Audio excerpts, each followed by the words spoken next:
we were then to be transferred, remodeled into a combat outfit. We didn't have the right kind of formation. We have three tank companies, headquarters and service. And we were to become a standard tank battalion, 3 Sherman tank companies, 1 light tank company.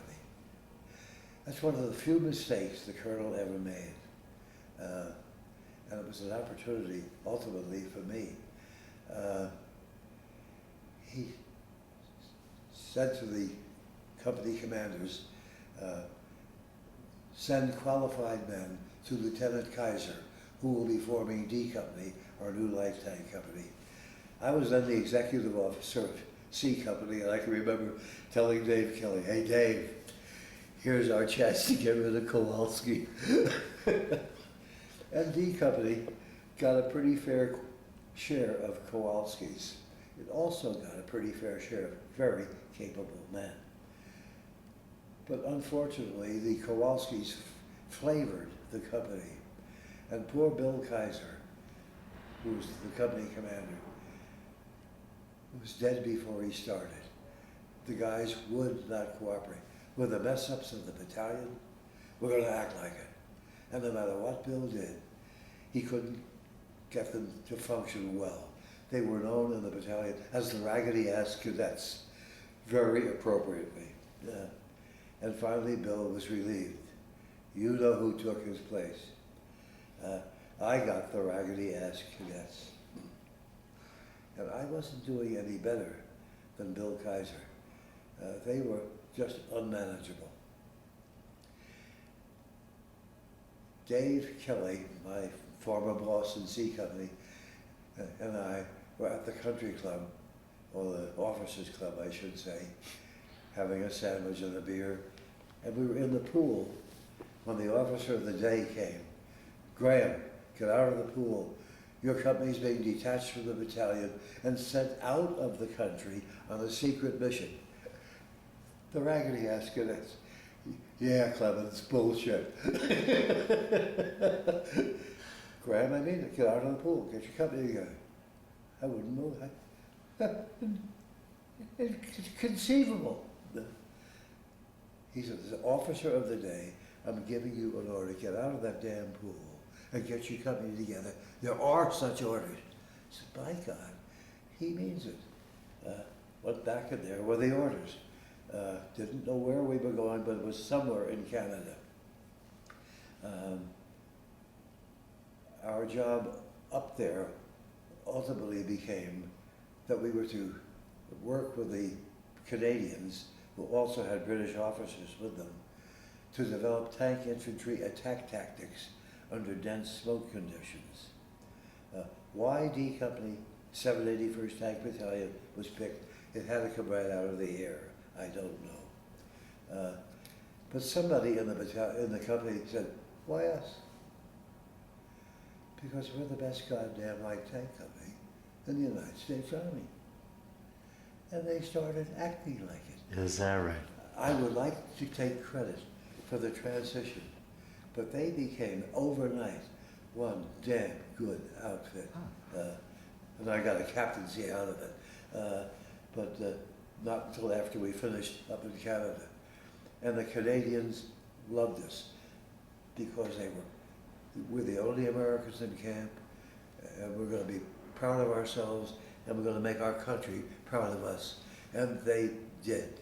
The General Ganong, who was my boss up there, he ran the 6th Royal Canadian Infantry Brigade, wrote Colonel Kenny a note extolling Lieutenant Graham and his grand lads. What a switch. And they stayed that way. And in combat, they were one hell of an outfit.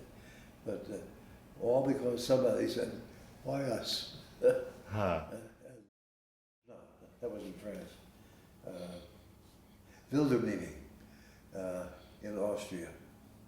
And God, I didn't run the town. The village priest and the former mayor, the pre-Nazi Burgermeister, the three of us got together and we did what we could to maintain order, and there was no problem.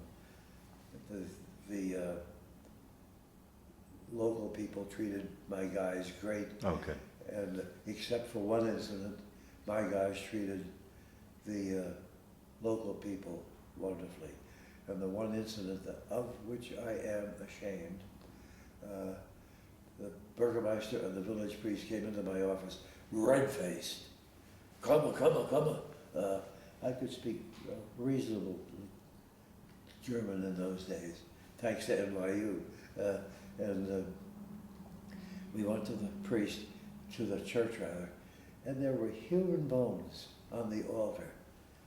Where they got them, why they put them on the altar, which is terrible, I don't know. But the first thing I felt was shame. And my first sergeant was with me, and I said, Sergeant Ray, get the company, line them up outside. And they were there. I let them stand there for a while. And I walked out of the church with the bones in my arm. Well, now, how did they know that it was one of the guys from your company? Almost bound to have been. Oh. The villagers wouldn't have done Oh, that. okay, okay. I stood for probably 30, 40 seconds. While they were at attention, I didn't put them at ease. I was ticked off. I said, I don't know who did this, but whoever did it has disgraced D Company, they've disgraced the 781st, they've disgraced the United States Army, and they've disgraced America, and they should be ashamed. I could administer company punishment, but I want you guys to find the guy that did this, and you do the job yourself.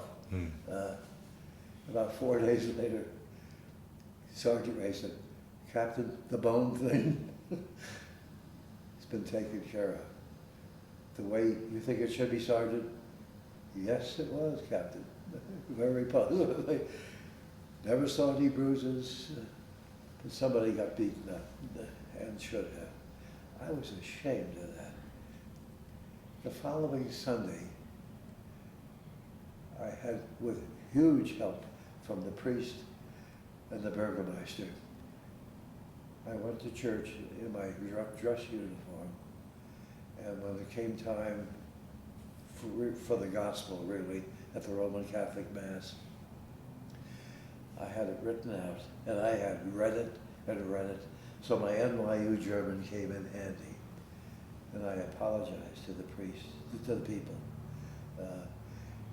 After the arrogance that they had seen in the German officers, to have an American officer say, I'm sorry, they hugged me. And we got along.